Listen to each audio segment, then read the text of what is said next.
Hello and welcome to the Real Economy with a focus on the middle market and the economic impact on it.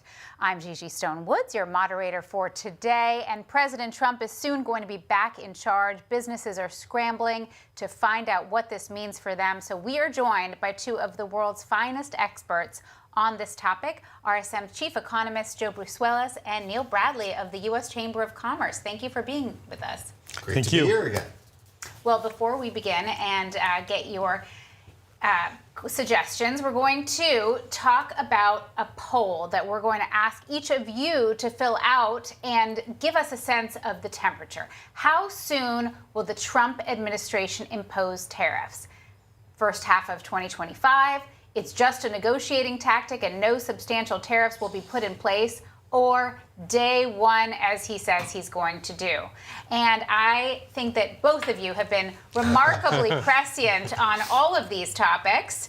And I want to ask you, the economy's growing, inflation is stabilizing. What do you think we have to look forward to in the year ahead in terms of the economic growth, interest rates? Well, I think that President Trump is inheriting a very good economy. It's in a good spot. Right now, in the current quarter, we're tracking at about 3.2% growth. The economy's been growing just under 3% for the past 2 years. We're at a good definition of full employment, just above 4% on the unemployment rate, and inflation is stabilizing right at around 2.5%. So things look pretty good right now. My sense is that they're likely to get better next year, given the changing policy matrix. Now, that doesn't mean there aren't risks, and obviously we're asking about tariffs, which is one of them. But I see the real economy continuing to grow at a substantial pace. Our baseline is 2.5% growth. That's a 55% probability. Now, for the first time in a number of years, though, and this is important, the alternative to the baseline isn't recession. It's that the economy grows by 3% or greater, which means we might get a shallower path of rate cuts. So we'll have to see what happens in the first half of 2025. And then we only think there's about a 15% chance of a recession. So we're in a pretty good place as we go through, which is likely to be some notable policy changes next year. And you've thought that was unlikely all along. That's right, yeah. When you think about, okay, well, how did we get here, right? And so there's a lot to be said for the work that the Fed has done and how we've managed inflation. But part of it is we started getting the secret sauce of the U.S. economy back that we had been missing when we were in that kind of sub 3% growth. You know, it's really been RSM survey data that showed that businesses were investing, making capital investments in products that they knew were going to improve their efficiency and ultimately improve their growth. Now, part of that was because we got tax reform right in 2017. We had some inducements. Part of it was some of the follow-on that we saw in the Biden administration, particularly for some of the incentives on the domestic investment side. But thanks to a large part of what was done in 2017 and beyond, we also had some deregulatory effects. So if we're building on that base and we choose to do the things that are going to help encourage those investments, improve those efficiencies, I think Joe's exactly right. Like, the upside here is what we ought to be counting on. I want to talk about President Trump's policies. Before we do, another poll question. What steps are you taking to avoid an increase in import taxes? 1, nearshoring over medium to long term. 2, diversification of purchases to avoid tariffs. 3, pulling forward 2025 orders to avoid import taxes. Or 4, reshoring over medium to long term. You know, look at the answers here. This is really indicative, I think, of American commerce right now. The biggest answer is they're thinking over the medium to long term. Mm-hmm. Yeah. That means we got structural change coming in global trade, that they're going to be reshoring, nearshoring, friendshoring, or perhaps bringing investment home and creating brand new supply chains. Now, I would expect number 2, the answer actually to be the bigger response, which is pull forward as much as you can in the near term to avoid the jump in import taxes. But that's very impressive. Wouldn't you say? I mean, that's something else. It is, and I think, you know, I think you're exactly right. We've seen evidence of people pulling imports in to try to get ahead of it. I think the danger that people have to think about here is where are the tariffs, where are the increased tariff costs going to come from, right? And so for most of the first Trump administration, what we were principally talking about outside of steel and aluminum was China. And so you did see a movement, where possible, of production outside of China, particularly to other Asian countries, some into Mexico. Mexico was a beneficiary there. But if tariffs can kind of pop up anywhere, other Asian countries, Mexico and Canada, it does reduce the insurance that nearshoring, friendshoring achieves. Well, China's talking about retaliation already. So what are the risks of tariffs in a Trump 2.0 administration? Well, the clear risk is that you get tit-for-tat retaliation and an upward cycle that doesn't result in the trade skirmish, which is what I call what we had between 2018 and 2020, and a full-blown trade war where the Congress actually puts binding constraints, puts this in legislation for almost the first time in a century, and then we'd be in a very different situation. You know, a tariff is a one-time increase to the price level on a specific good. That doesn't mean you're going to have a generalized increase in inflation. You need to have a fiscal and monetary accommodation or a trade war. So that's, to me, where the risks are, and we need to take this in steps, because we don't want to overstate the situation. But, you know, if you're going to impose additional taxes on the import of dietary supplements, the prices on those goods are going to go up. Yeah. And thinking through, and this is going to vary, right? I think we've moved from, there was ideas, particularly during the campaign, that what we might be facing is kind of across-the-board tariffs, which would certainly invite some of the ramifications that Joe talked about. It may be that what we end up talking about is particular countries, particular goods, kind of bouncing around. And if you end up in one of those crosses, or if you end up on the list for retaliation, and by the way, some countries are really good at coming up with the list of figuring out who to retaliate against in the U.S. economy. And sometimes they're picked for very political reasons. They want to send a message to a certain state, certain congressman, certain senator, and they pick on products from those areas as the things to retaliate against. Obviously, that's a hard thing to be able to control and plan for, but thinking about it now, I think, is really important for a lot of companies. What advice would you give to companies? You know, President Trump says he's going to impose these tariffs on day one. If they want to mitigate those risks, what should they do? Well, I think they ought to be, I think part of it is you ought to be talking to your elected representatives. Here's what happens. Here's what the cost. Here's what these markets matter to us. For a lot of U.S. manufacturing, one of the key impacts of tariffs is on intermediate goods that you're bringing in. So you're actually making things here in America, but there are 2 or there are 3 components that you are sourcing from outside. Well, all of a sudden, if those components begin subject to a tariff, but maybe the exact same competitor fully assembled product from another country isn't subject to tariff, then you really are in a world of hurt because you've increased your manufacturing costs for things you're building here and somebody else is bringing in a good. We saw that with some of the steel and aluminum tariffs in 2017 and 2018. And I think there just needs to be some reminder and explanation from that. Beyond that, I think it's planning and understanding, right? Where am I likely to be subject to risk, either on tariffs for things coming in, where am I likely to be on a retaliatory list, where am I exposed, and then figuring out what's your contingency plan if that's the case. You know, we put something out on November 12th on this to our clients, and it basically revolved around pulling forward as many orders you could into the end of this year or the first part of next year to avoid the coming increase in import taxes. Second, nearshoring, rearshoring, onshoring. Third, diversification, trying to resource those products in areas inside the North American Free Trade Zone or to other economies that wouldn't involve Chinese production. I think the other thing is, for some products, you may need to hedge in very exotic, or you need to engage in very exotic hedging strategies to avoid some dynamic price costs that are likely to occur over the next couple of years. But what we really want to counsel is common sense. We went through this for the first 4 years in the first Trump administration. Many times, this was just a short-term endeavor to obtain a certain goal or end, and then that was the end of it, right? So we don't want to overstate the risks, but there are risks. They will proliferate, and firms have to be forward-looking here. Let's see what our latest poll has to say about tariffs. If your firm is subject to an increase in tariffs on imported goods, as we've been discussing, how are you planning to absorb increased costs?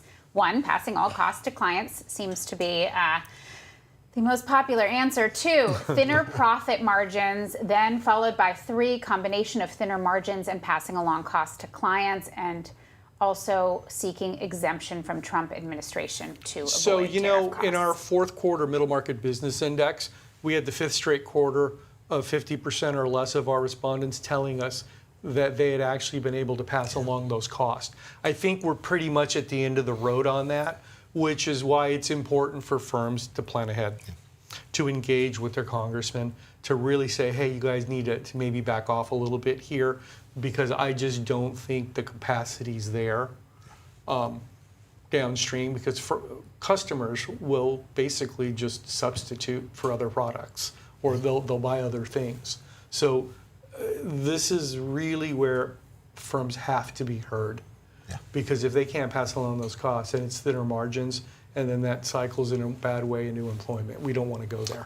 And reduced investment. To go That's back right. to where we very began, we need firms with the capital to be able to invest in the AI, the technology for the efficiencies gains going forward. And so it's not just a question of cost being passed along, it's what it does to firm margins and your ability to continue to invest. And you see the fourth one, seeking exemption.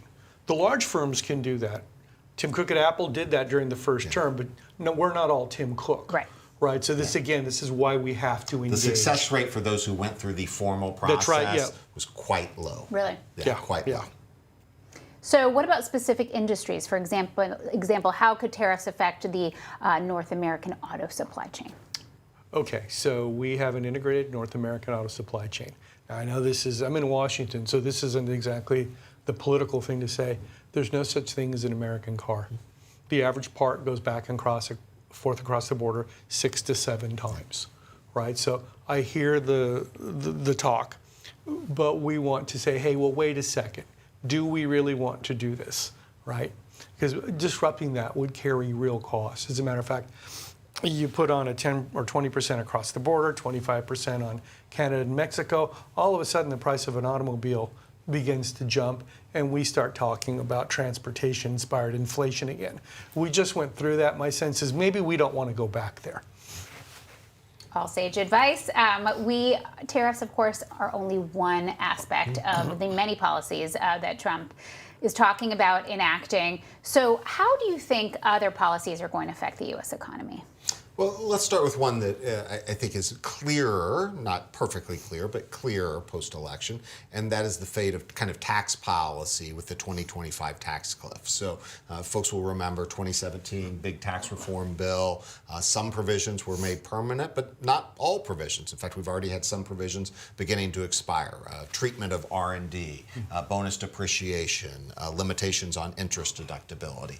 We have a big cliff at the end of 2025 where additional provisions, both impacting multinational C Corps, in particular impacting pass-through businesses, the 20% deduction expires, not to mention all the provisions impacting individuals.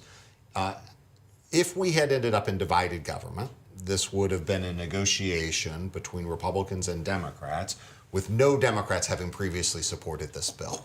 And so you are looking at a negotiation facing massive changes. Right. Instead, Republicans, having the control of the House, the Senate, and the White House, are going to work to pass a bill on their own with just Republican votes. It doesn't mean that there's not going to be negotiations and changes. You saw during the campaign, President-elect threw out a lot of new ideas for new tax cuts. There is concern about debt and deficit levels. And so there are going to be tweaks and trade-offs here. But in general, the direction of policy will be a maintenance of the 2017 reforms. And I'm sure we'll talk about regulations as another aspect of the improvement as well. But you might want to talk a little bit about taxes and the certainty there. Yeah, so the fact that they're going to be rolled over is just a boon to business, that they can have certainty, meaning they can engage in planning, which means better investment. I wholeheartedly support a better treatment on bonus depreciation and all R&D. That's something that's in the interest of the United States economy, period, of end of sentence. And that's one thing for those who are tuning in and watching who do talk to their lawmakers, who have a chance to talk about that, stressing those things. It's really easy to talk about the child tax credit or individual rates, or if you're from a high tax state, the state and local tax deduction, and those things are important. But when you're talking about growth and improving your business opportunities, it's really what Joe just said. And one of the the reasons bonus depreciation is R&D, marginal tax rates. Absolutely critical. And one of the reasons why our alternative to the baseline is the economy growing at 3% or greater is that I don't necessarily think that the Congress is going to wait till the end of next year to get this done. They've got reconciliation. There's no reason why they won't use that to get it done sooner rather than later. We can already see the idea of the stoking risk-taking in terms of basic lending. If you're out there and you're thought, well, what does this all mean? Well, inside Wall Street, they'll look at something called the options adjusted index, which is an esoteric spread that's a proxy for lending and leverage from the banks to the large companies. When you see that spread narrow to hit actually historic lows like it is now, that's a pretty bullish outlook. That's pretty bullish scenario.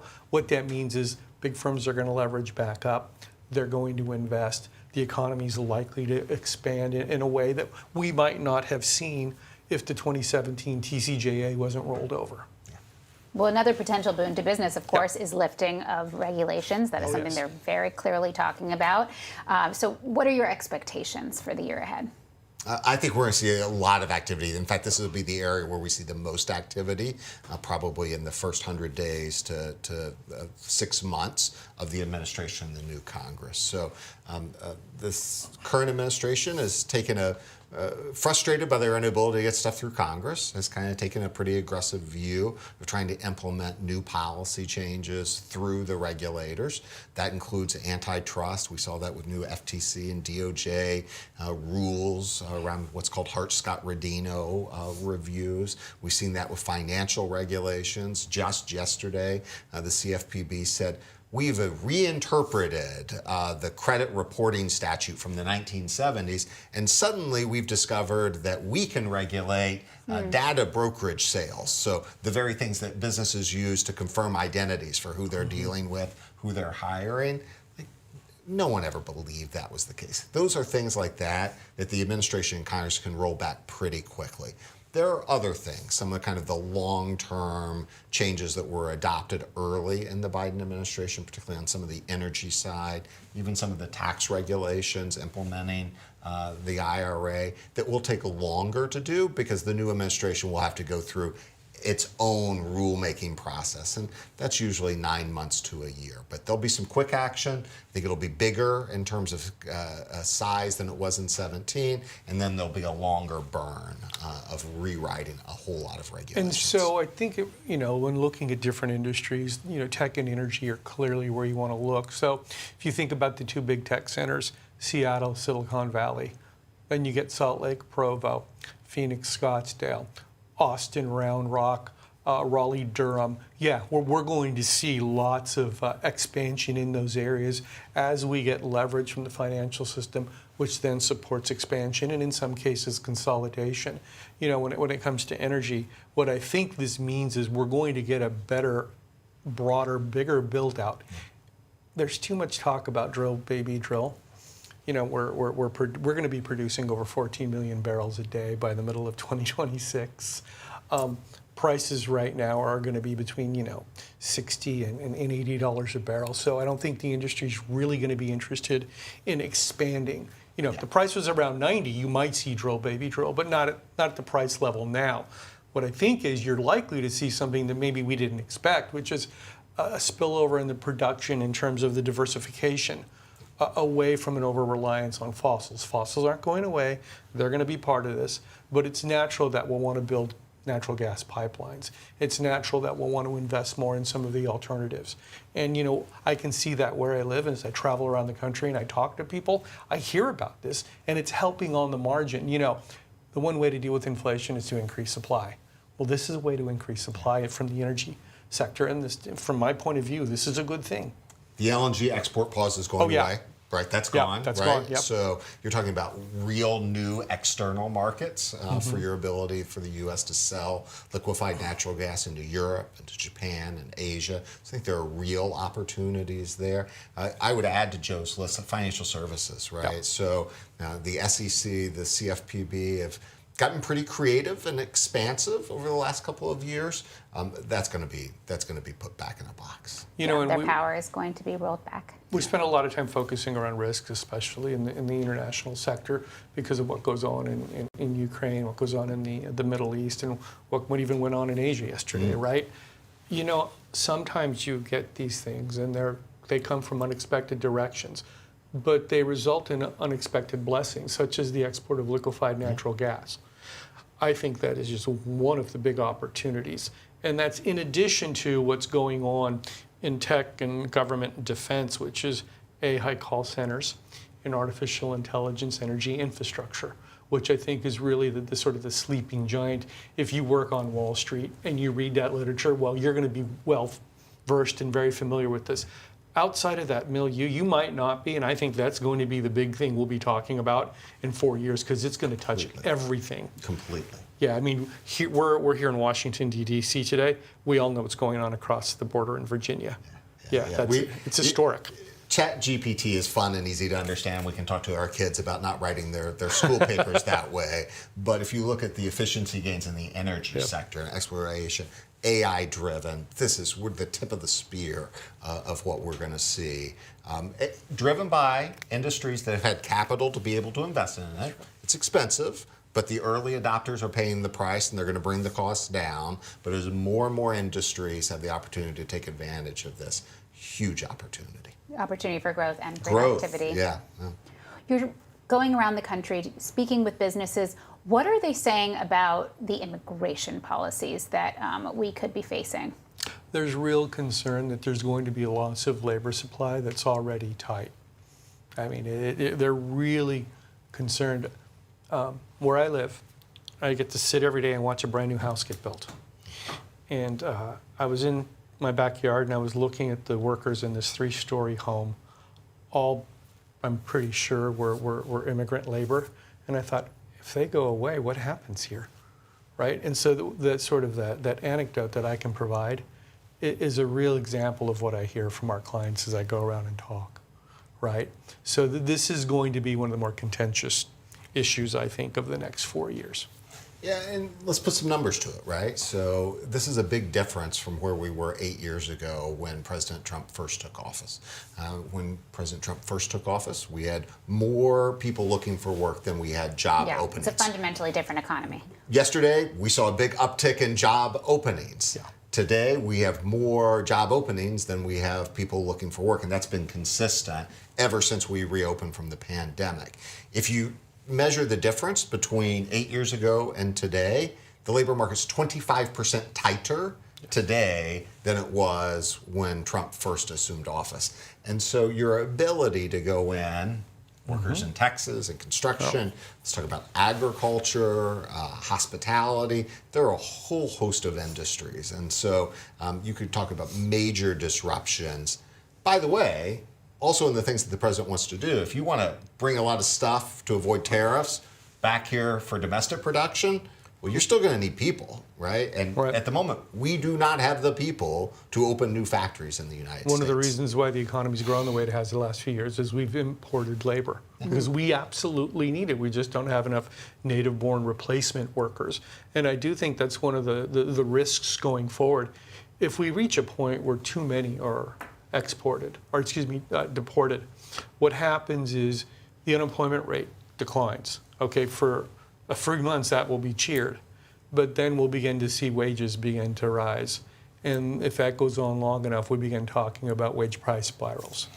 And by the way, I think there's a bit of a recognition of this, right? So if you compare some of the emphasis that President-elect Trump had 8 years ago and what he was talking about on the campaign trail, he was openly talking about maybe we should staple green cards to the back of college diplomas. He was talking about the need for more ag workers. Maybe we can expand visas, particularly in technology and high-need areas, nursing and healthcare. And so I think this is going to be a much more fulsome discussion than what you see mostly on the nightly news. That is going to be critical to avoid the economic disruptions that would occur if we were only talking about restricting importation of labor. Because we narrowly missed the wage price spiral due to the supply shocks of the pandemic. I mean, I don't think we really understand just how lucky we got there. I don't want to go back there as an economist. I don't think we should go back there in terms of a policy pathway. But if that's the choice in terms of how they want to rebalance the global economy, there are just trade-offs in cost, and higher inflation and higher interest rates are going to be part of the cost matrix if that's the way they go. Okay, so that's one potential risk on the economy. Yeah. What are some other potential risks on the global economy and the U.S. economy of Trump's other policies?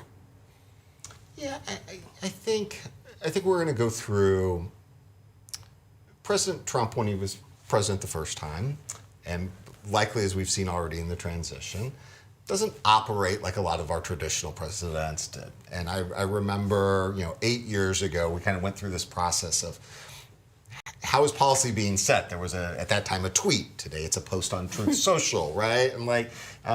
And that's true for a lot of folks around the world trying to navigate what is the signal? How do I separate kind of the noise from the reality? And we're probably a little bit out of practice in doing that. I think we're going to have to get back into practice. The danger is that if people start to overreact, make major moves kind of ahead of figuring out, letting these things sort themselves out, we could have a bunch of unforced errors. So I think there's potential there in the form of risk. I think the other risk is the opposite side of the coin of what we just talked about, the strength of the U.S. economy. Well, that's not true for most of the rest of the world, right? So China, Europe, most of the rest of the industrialized world has not had the successful recovery from COVID that we've had. They continue to have challenges ahead of us on demographics. As bad as our demographic challenges are, it is much worse in Europe and Asia. They are years ahead of us in those challenges. And so the ability of the global economy to handle these kind of forced policy intrusions that disrupt just isn't as big as it was 8 years ago. And so that has to become something that gets factored into these discussions about tariffs, labor, international regulation, even international tax. We got the OECD and the EU have all kinds of ideas about what to do on those fronts. Those are things that could trip us up. So while we talk about strong to robust economic expansion in the American economy, we're really talking about economic stagnation around the world. They just have not yet recovered in a meaningful way following the pandemic. I only expect about a 2.6% expansion globally. Traditionally, if you're below 3%, you're talking almost about a global recession. They haven't generated escape velocity out of the recession. And I think China's probably the best example. They are going through an era of debt and deleveraging caused by the implosion of their residential and commercial real estate. It's beginning to look a little bit like Japan did in the early 1990s. As a matter of fact, last week, and this is something we haven't seen in 2 decades, the yield on the Chinese 10-year is below the yield on the Japanese 10-year, which is a sign of a real challenge in Beijing. And I don't get the sense that they're ready to upend their business model of overinvestment, and they're trying to export that burden of adjustment globally. They're asking their trade partners, not the United States, but their Asian trade partners, to accept a smaller share of global manufacturing. So there are things going on outside of the United States that are just independent and endogenous to policy decisions made over the past 20 years that are now rearing their ugly head. And China's got a very long, difficult road ahead of them that's going to require a wholesale transformation of their basic business model to one that's driven by domestic growth, services, and not overinvestment in terms of domestic manufacturing and infrastructure building. And what you're seeing on that point, because that is the current path, overinvestment, subsidizing this production, trying to export it. If I can't export it to the United States, we'll export it even to allies, Brazil, et cetera. There's real pushback going on, right? Like there's the tension between it's great we're getting lower cost imports versus you're decimating our nascent or emerging domestic manufacturing in other Asian countries, in South America, certainly in Africa. Like this does not end well if you push this to the brink. And this really does paint a picture of that shock we went through in the pandemic finally cleared the decks. It ended that low inflation era that we enjoyed from 2000 to 2020. And what Neil just said is illustrative of we're going to face higher prices going forward. So we're not criticizing Trump for the sake of criticizing Trump. It's just that if you want to restrict labor supply and you want to add import taxes, well, you're going to tend to get higher costs. It's just a fact of life. Now, we want to make sure we manage that and it doesn't get to the point where it results in a wage price spiral or a general escalation in terms of overall inflation. But these are going to be some of the tensions and risks going forward, not just next year, but for a very long period of time. Well, another topic that's been getting a lot of attention in regards to the global economy is the role the U.S. dollar is going to play. And of course, Trump has been threatening the big BRIC countries if they create their own reserve currency. How do you interpret all of this? Well, the dollar has been up against the major trading partners for a good period of time, and it's likely to continue to appreciate. So if you think about populist economics, it works through the fiscal channel, which means you want lower taxes and increased spending that's government financed. You don't want to pay for it.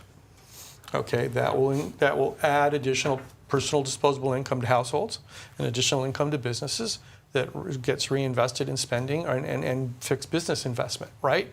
In turn, that acts like a magnet for capital from around the world, and the dollar goes up.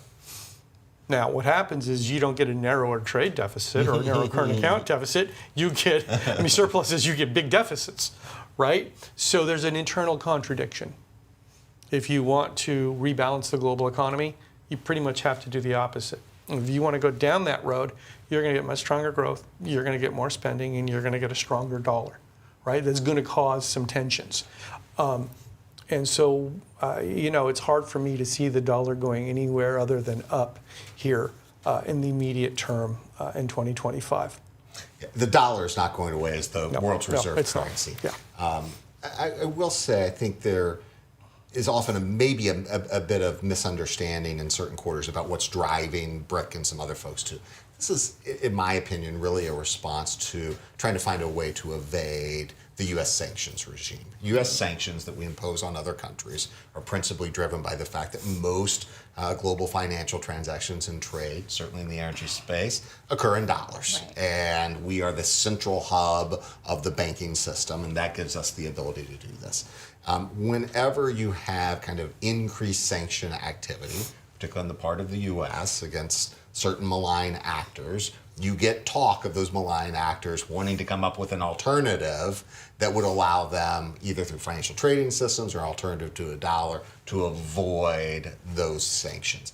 I think that's important because it's a reminder, just as Joe described what's driving the dollar, understanding the push and pull of these things, that nothing is entirely cost-free, right? And so there are costs about where the dollar lands. There are costs when we do these sanctions about pressures that we're creating in other places. And so we're going to have a more comprehensive discussion about that as we work both to support a strong dollar, but also to think about these challenges to it globally. And as we evolve into this new international system, there's a dollar block that's formed. Yeah.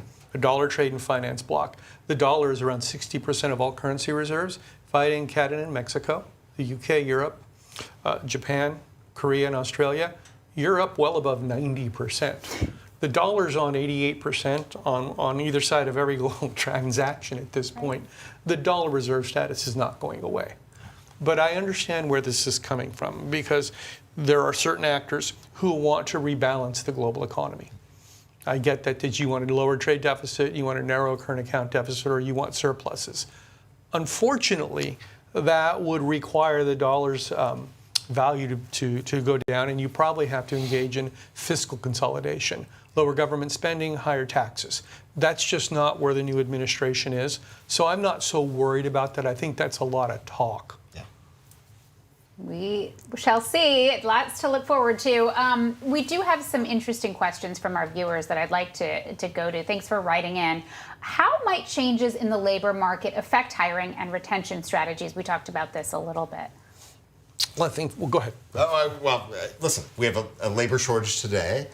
We see employers already going to means that in a normal, balanced labor market, they wouldn't go to retain employees and to attract employees.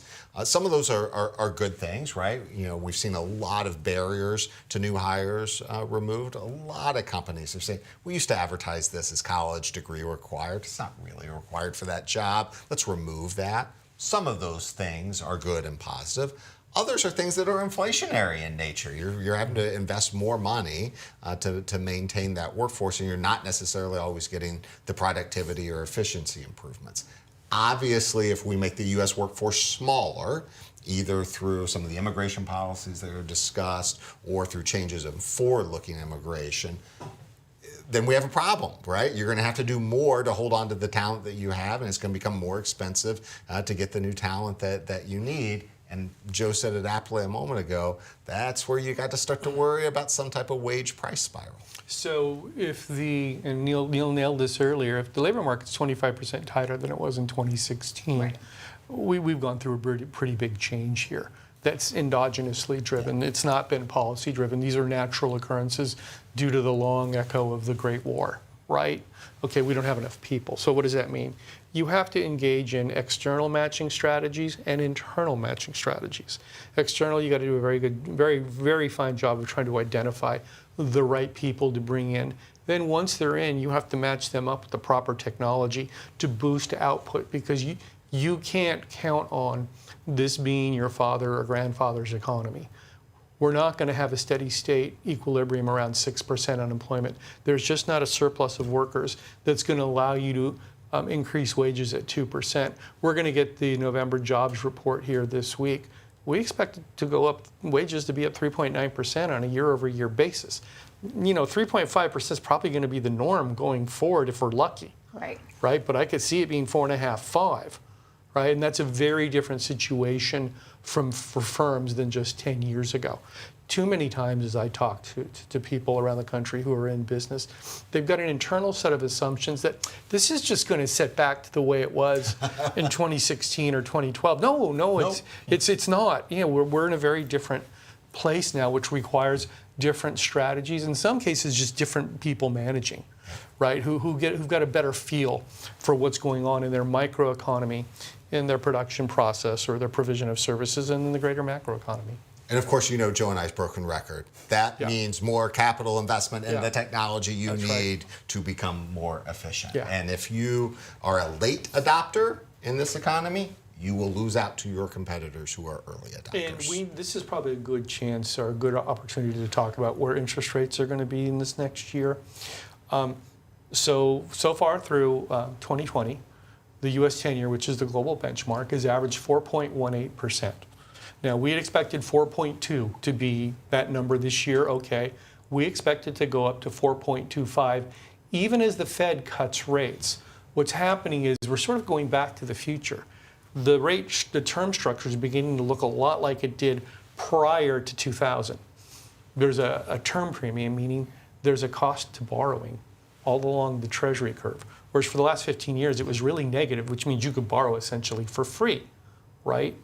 All right, the front end of the curve, 2 to 5 years. Now, rates will fall a little bit there, but the yield curve itself will get steeper, which means you have to really be on your capital needs. You have to identify the technology that you want to integrate into the production of goods and provision of services, and you need to have a plan to support the update of that going forward. Again, for a lot of people out there, they've lived off of cheap money. The cheap money, again, is not coming back, right? Or free money, essentially, right? There's going to be a term premium attached to that. So you have to be not just good, you have to be wise. And that's one of the new management challenges. And that really comes up. It's one of the first 5 things, right? Well, the Fed's cutting rates, but why are long-term yields going up? Well, because there's a competition for money now. Inflation's going to be higher, interest rates are going to be higher, and capital is going to be scarce, because in a way we're sort of beginning to put limits on what we can do, because we're going to try to rebalance the global economy. Sage advice from both of you for businesses on how to prepare for the economy and pivot. One viewer actually had a specific question about how to prepare for tariffs. Where did that one go? Let's see. Let's ask this one. Corporate Transparency Act blocked nationwide by Texas court. Where do you think this is headed? Yeah, this is breaking news from yesterday. Right. So litigation in a district court in Texas enjoined the Corporate Transparency Act. For those of you who aren't familiar, this was a law passed a few years ago that says if, in essence, if you're a small business, if you have 20 or fewer employees, you have to file with the federal government who owns you and who gets to make decisions. And you have to provide information about management and your ownership structure. The administration lost in this court challenge. Their next step is to likely appeal to the Fifth Circuit Court of Appeals. They will probably ask to remove the injunction. It'll be up to that court to decide whether to leave the injunction in place or remove it.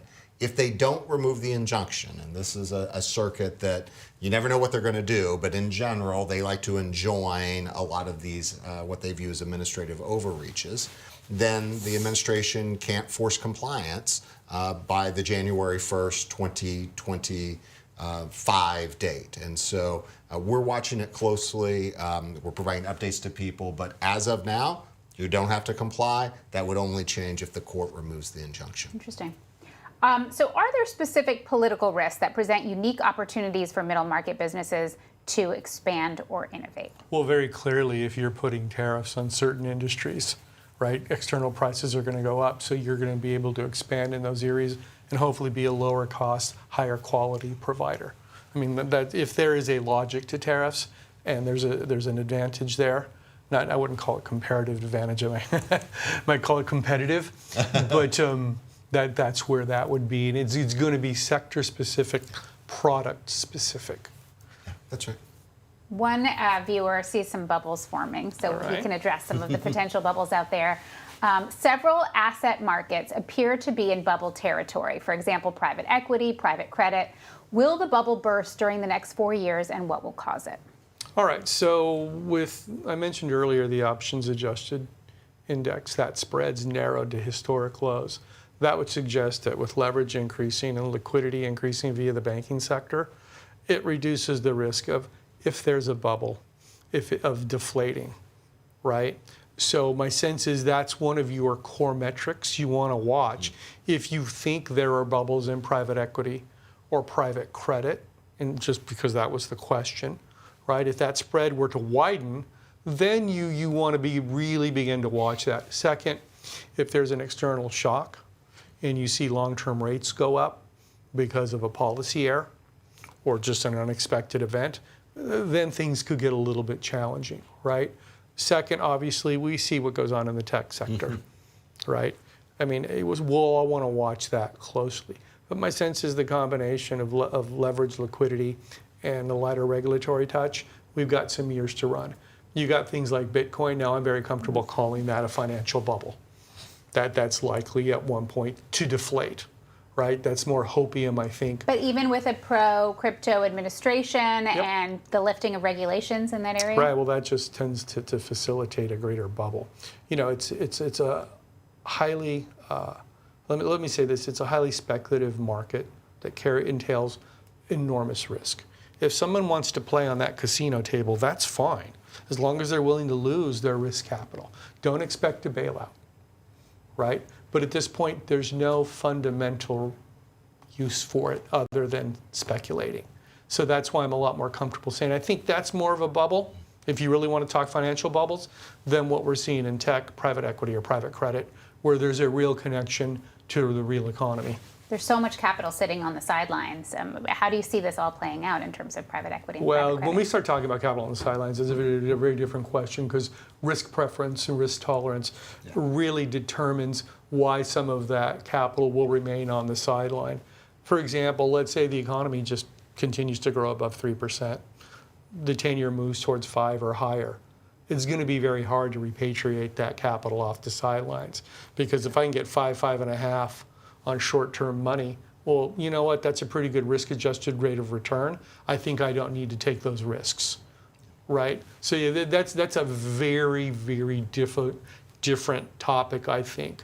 But we can at least look at it every month. We can see the level of capital sitting in the banks, and we can estimate what they're earning. And then you can make a guesstimate of will this capital return and where will it likely end. And listen, I think we're in a moment where, as people try to figure out where it's going to land, they want to understand the framework, right?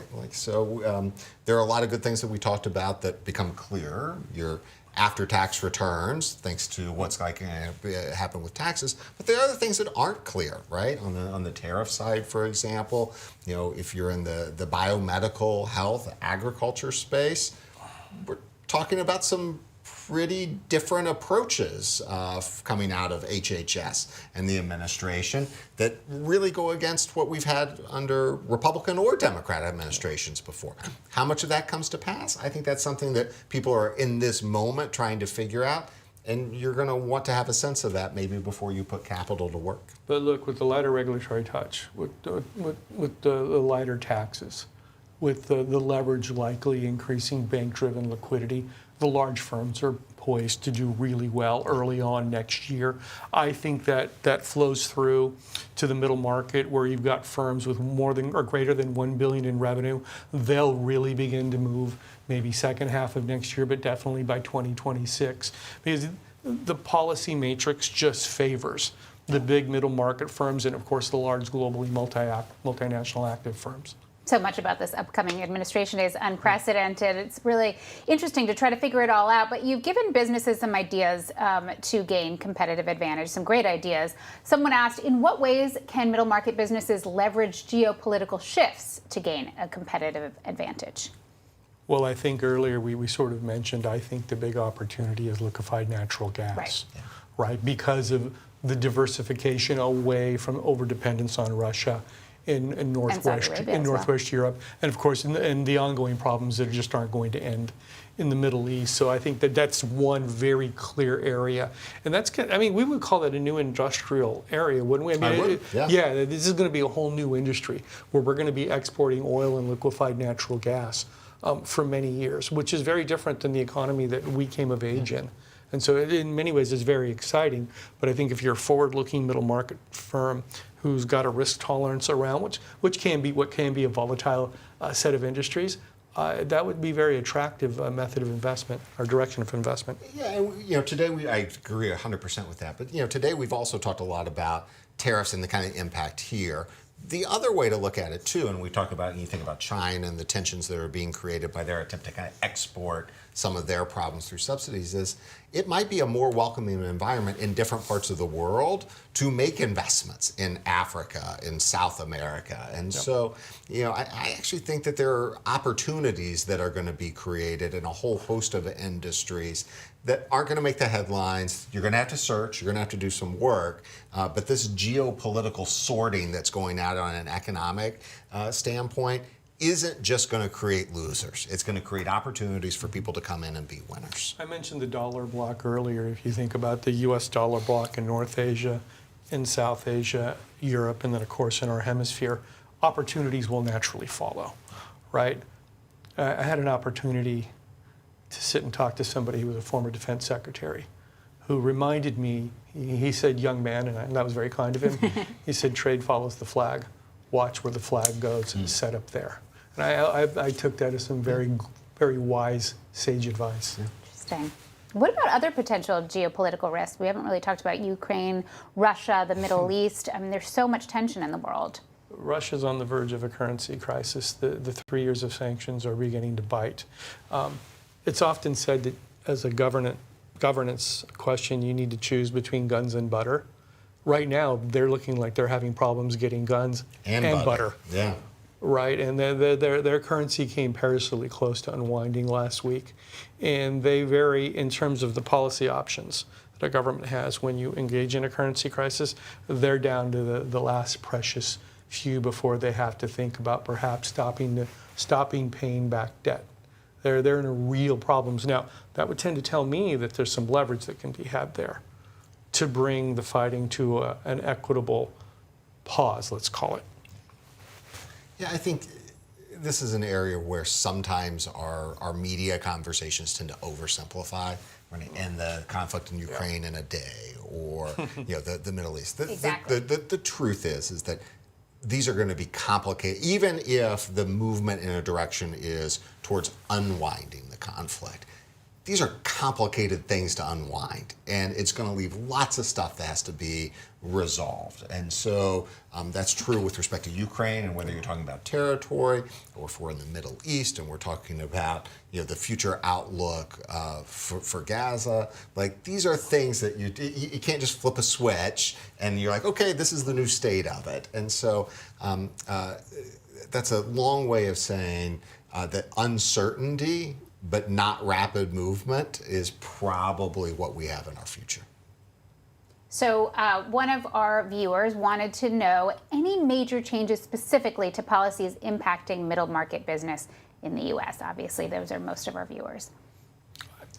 Right now, in the new Trump administration, they have not yet to outline something that specifically pertains to the mid-market. That's right. And I'm not sure we're going to see something like that. But listen, I think of the policies that we've talked about, a lot of them in terms of the marginal impact on mid-market businesses is more than the marginal impact you have further downstream on smaller businesses, or even up with kind of our largest corporations. So that's true when you're talking about tax. That's certainly true when you're talking about regulatory costs. It's even true when you're talking about tariffs and your ability to either pass on the prices, to make the investments that allow you to move away from tariff cost structures. And so I tend to think of it as the policies we've been talking about actually have an over impact on the middle market more so than the other ends. The reason why we get a Twinkle and I always start talking about R&D and bonus depreciation is because that's pro-middle market. And if that happens, then middle market firms are going to be poised to do very well. Well, let's end on a positive note. What are some of the things that you're most excited about as this landscape continues to unfold? Innovation, and more innovation. The productivity in the United States has leapt off the charts. We are simply out hustling, outworking, outproducing, and outthinking the rest of the world right now. What's happening is really unique because it's happening in front of what we expect to happen in 3 to 5 years organized around artificial intelligence. It tells me that regardless of who's in charge, as long as they don't screw it up, American economy is likely to pull away from the rest of the world, which is a very different conversation than we were having just a couple of years ago. Right. If I had 3 words, I would agree. The first one would be innovation. My second one would be entrepreneurship. Yep. We just set a record number of new business starts in the United States. Now, those guys are small, but that leads to the third word, competition. Yep. They have an aim of getting big, and the American economy does really well when companies are out in the marketplace fighting because they think they have a better idea, a better value proposition, they're a better investment opportunity. And listen, it's tough out there in the market, but that's what we're here for, and that's why people get up in the day and start a business or run a business or help make these decisions. And that innovation plus entrepreneurship in a competitive environment, I think, is going to put us absolutely on the plus side of your prediction for economic growth. Yep. Things U.S. companies do incredibly well. They are. It's a complicated political landscape out there. Thank you so much for adeptly explaining it to us. Joe Brusuelas, RSM's chief economist, and Neil Bradley of the U.S. Chamber of Commerce. Thank you for watching The Real Economy.